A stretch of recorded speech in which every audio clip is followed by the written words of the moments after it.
어제 한동훈 대표가 보수의 심장이라고 하는 구미를 찾아갔습니다. 어제 박정희 전 대통령 생가를 방문해서 어제 거기서 참배를 하고 이철우 경북지사를 만났는데요. 이철우 경북지사를 만났는데 어제 아마 뭐 많은 그 또 지지자분들께서 직접 현장에 나오셔서 또 한동훈 대표를 굉장히 환영하셨다고 그래요. 아마 이번이 간 게 처음인가요? 네, 구미요. 네, 구미 아마 박정희 예, 전 거기는 네, 그런 것 같습니다. 네, 예. 박정희 전 대통령이 감독 그 사진 한번 있으면 쭉 한번 찾아서 보여주시겠습니다. 어제 하여튼 꽤 이제 환대를 받았던 것 같습니다. 어제 일단 구미는 주로 반도체죠. 또 뭐 TK 쪽 뭐 이런 네. 것들 뭐 그런 거인데 이철우 지사는 이번에 나오셨네요. 보니까. 아, 이번엔 왔더라고요. 네. 그러면서 뭐 한 대표를 이게 또 뭐 마치 뭐 좀 가르치려 드는 것처럼 뭐 새마을 운동에 대해서 좀 더 아셔야 됩니다. 네. 아, 그건 잘 모른다는 걸 마치 그 한자 네. 깔고 얘기하는 것처럼 네. 그게 참 맞지 않죠. 예, 그러면서 뭐 그 저출생 대비해서 그걸 극복하는 제2의 새마을 운동의 필요성을 역설을 했다는데 네. 그 뭐 역설하는 건 좋은데 그 앞에 그런 좀 부적절한 얘기는 상대를 이렇게 좀 내리까는 그런 얘기들은 좀 정치인으로서 하면 안 되죠. 네. 예. 어쨌건 이 국가산업단지 정말 박정희 대통령의 큰 업적 중에 하나가 정말 우리가 농업 위에는 아무것도 없을 때였습니다. 네. 농업 위에는 정말 없을 때였는데 그때 이제 이 구미를 국가산업단지로 지정을 해서 네. 여기 정말 각종 공장들 많이 세웠지 않습니까? 사실 저도 어릴 때 기억나는 게 저도 이제 대구에서 자랐으니까요. 형들이 다 이제 구미에 취직하러 갔어요. 구미가 거기가 뭐 워낙 일자리가 많으니까. 그렇죠. 뭐 동네 누나들 뭐 형들 전부 다 이제 구미 가서 이제 주말에만 이제 왔다 가고 정말 구미에 뭐 공장들이 지금도 많이 있지만 구미가 정말 대한민국의 심장이었습니다. 여기 뭐 각종 전자산업들 특히 그렇죠. 이런 것들이 다 집결되어 있었거든요. 아, 전자산업 예. 정말. 예. 그러니까 그러면서 이게 사실은요 우리 젊은이들이 이런 일자리 이것 때문에 지금요 인도나 이런 데 가보면 인도가 왜 발전을 못하냐면 인도는 제조업이 없어요. 인도는 제조업 베이스가 전혀 없습니다. 그러니까 첨단 산업 뭐 이렇게 똑똑한 사람들은 있는데 실제로 인도가 어떤 이 중공업이나 이런 어떤 제조업이 없다 보니까 나라가 이게 별로 그렇게 썩 성장을 못해요. 그렇죠. 근데 정말 요즘 이제 박정희 전 대통령을 배우려고 아프리카나 이런 데서 동남아에서 많이 오지 않습니까? 바로 보는 게 그게 국가 주도의 이런 산업 단지를 만들어서 그렇죠. 여기에 정말 어떤 젊은 층들을 많이 취직시켜서 이런 공업의 어떤 그다음에 이런 여기서 버는 어떤 자금으로 실제로 어떤 가정도 이루고 또 시골에 이제 부모님한테 보내주기도 하고 네. 하면서 경제 성장의 원동력이었던 거예요. 그렇죠. 지금은 우리가 이제 판교라든지 뭐 이런 지역으로 이제 많이 또 이제 많이 이전이 됐지만 그 베이스가 포항 그다음에 이제 구미 그렇죠. 뭐 이런 우리가 이제 산업단지들 네. 이런 것들이 가장 기반이 됐던 거예요. 그렇죠. 구미는 거의 이제 과거에 지금이야 뭐 이제 뭐 디지털 시대, AI 시대 뭐 여기까지 넘어왔지만 과거에는 이제 전자제품 그 조립하고 뭐 할 때 TV 뭐 LG 세탁기 뭐, 뭐 섬유 에어컨 뭐 이런 거 저기서 다 된 거 아닙니까? 네. 구미에서. 네.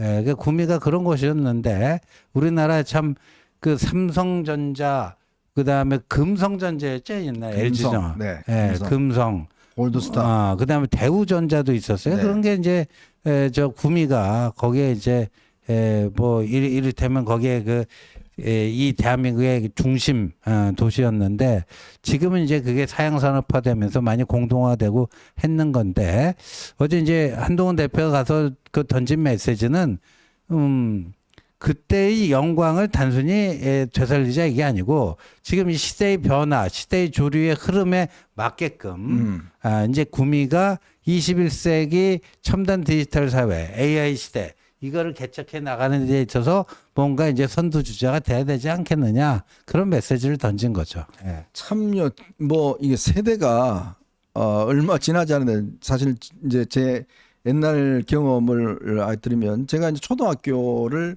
그 경북에 군이라고 있습니다. 그게 이제 한 마을에서 이제 그 초등학교를 다녔는데. 우리가 현정님도 개천에서 용남. 네, 아주 정말 시골에 있었어요. 그 뭐 삼국유사의 도시인데요. 근데 그때 이제 제가 어렸을 때 저희 마을에 TV가 딱 3대 있었어요. 그때 이제 구미에 이제 골드스타 있지 않습니까? 네, 골드스타. 그렇게 문 앞에 잠그는 거. 그러니까 잠궈서 열쇠 잠궈놓으면 못 보고 하는 거 있잖아요.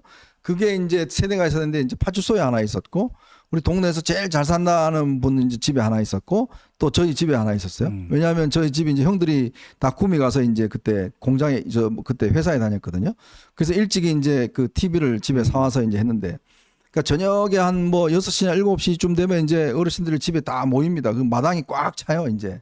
꽉 차면 이제 거의 영화 상영하듯이 이제 그렇죠. 텔레비 틀어놔놓고 이제 보시는 거예요. 근데 저희 옆집 그 텔레비에 있으신 분이 하도 매일같이 이제 사람들이 몰려드니까 너무 이제 막 좀 짜증나고 하는 거예요. 그렇죠. 그래서 이 텔레비를 안 나오게 이제 하려고 어떻게 방법했냐면 가위로 있잖아요. 예. 전선을 이렇게 끄는 거예요. 전선을. 근데 감전이 돼 갖고요. 이게 이제 그런 걸 모르시는 거죠. 이제 가위로 쇠 가위로 이렇게 전선을 끌어버렸는데 감전이 돼 갖고 갑자기 우리 옆집 어르신이 쓰러지셨다 그래 갖고 저희 아버지가 막 뛰어가고 하던 게 기억이 아직도 생생한데 참 그럴 정도로 제 세대도 이제 그런 걸 경험을 했잖아요. 정말 이 압축적인 지금이야 뭐 정말 아주 초박형 TV 뭐 이런 거 나오는 거 아닙니까?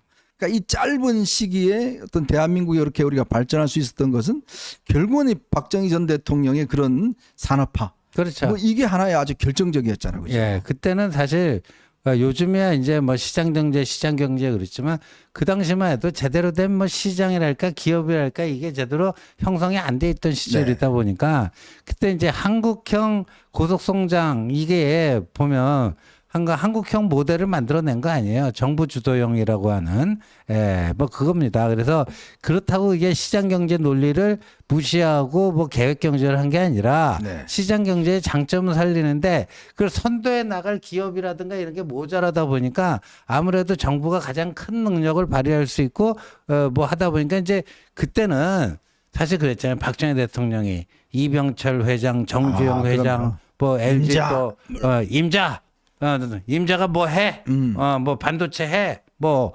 무슨 자동차 해? 뭐 이런 식으로 했다는 거 아닙니까? 저는 그래서 이게 이제 우리가 한 번 더 성장을 이제 해야 될 때입니다. 이제 그때는 우리가 중공업이나 이런 걸로 이제 했다 그러면 이제 앞으로는 우리가 첨단 산업이나 첨단 어떤 기업으로의 어떤 이 새로운 정말 이 새마을 운동, 새로운 산업화 뭐 이걸 지금 우리가 해야 되는 단계 아니겠습니까? 그걸 하기 위해서는 새로운 사고가 필요해요. 또 새로운 세대가 필요합니다. 이게 역시 어떤 세대가 생각을 좌우하는 게 저는 그래서 이 한동훈 대표로 대표되는 이제 70년대생들 그런 분들이 어떤 면에서 보면 새롭게 뭔가 이 산업화에 의한 제2의 산업화 뭐 이런 것들을 한번 불러일으킨다 그러면 저는 또 새로운 희망을 주지 않겠나. 그래서 아마 많은 분들이 이제 뭐 어제 이제 그 현장에서 보면서 야 뭐 저기 이 한동훈 대표 보면서 야 박정희가 생각난다 라고 하는 그런 의미도 아니겠냐 싶어요. 그렇죠. 그래서 저는 이제 한동훈이라고 하는 뭐 이제 특정 그 인물 그 자체도 중요하지만 또 한동훈이라는 인물이 70년대생이다. 이것도 굉장히 저는 중요한 포인트라고 생각합니다. 그래서 이 자연스럽게 86 정치는 이제 역사의 뒤안길로 좀 사라지고요. 70년대생들이 좀 나타나서 그래서 지금 저희 당에 보면요. 저희 당의 이제 그 주력 부대가 70년대생으로 채워지고 있습니다. 그렇겠네요. 이제 현장님이나 저 같은 이제 60년대생들은요. 자, 반발 좀 옆으로 뒤로 좀 가야 됩니다. 자꾸 같이 엮지 마세요. 좀 달라요. 그 아직 뭐 5학년 말자라고 좀 그러는데 다르죠 지금. 한순간이에요. 얼마나 큰 차인데요, 그게. 한순간입니다. 근데 어쨌건 이게 우리가 방해는 되지 말아야 될 것 같습니다. 그리고 또 적극적으로 또 이런 새로운 흐름들을 우리가 받아들이고 키워주고 그래야지만이 대한민국이 성장할 수가 있습니다. 항상 새 걸로 바꾸기 우리가 상처가 좀 나더라도요. 새살이 돋지 않습니까? 마찬가지로 대한민국이 그렇게 선배 세대가 정말 힘들게 일궈놓은 것들을 여기서 그냥 우리가 그냥 갈 수가 없지 않습니까? 저렇게 택도 없는 세력들 저 민주당은 보십시오. 연일 아무 관심 없습니다. 국민들 먹고 사는 거 아무 관심이 없어요. 매일 계엄령, 독도, 후쿠시마 뭐 전자파 이런 거로만 오히려 먹고 살겠다는 거기에 어떤 사람들이 전부 다 뭔가 광신도처럼 전부 다 홀려서 하고 있는 게 있잖아요. 그럼요. 근데 우리는 그렇지 않지 않습니까? 우리는 정말 대한민국의 발전 한 단계 더 발전하는 업그레이드, 우리의 후배 세대들은 그래도 좀 자산을 가지고 뭔가 성장할 수 있게끔 만드는 거, 그거 우리가 해줘야 되잖아요. 맞습니다. 우리가 혜택 받은 만큼 우리가 그렇게 어렵던 시절에서 깡촌에서 정말 서울에 올라와서 이게 뭐 걔가 완전히 용난 것처럼 우리가 살고 있지 않습니까? 제가 서울말 쓰면서 살고 있잖아요. 그 서울말 쓴다고 하는데 그 억양 그대로 남아있걸랑요. 왜 그러세요? 너무 그렇게 서울 사람 티내지 마시죠. 저 서울 사람이에요. 어쨌건 참 이제 우리가 세대를 좀 초월해서 뭔가 새로운 동력을 우리 후세들에게 남겨주기 위해서는 우리가 마지막으로 이렇게 좀 열심히 또 바꿔내고 또 새로운 정치의 희망을 줘야 되지 않을까 그런 생각이 듭니다. 네.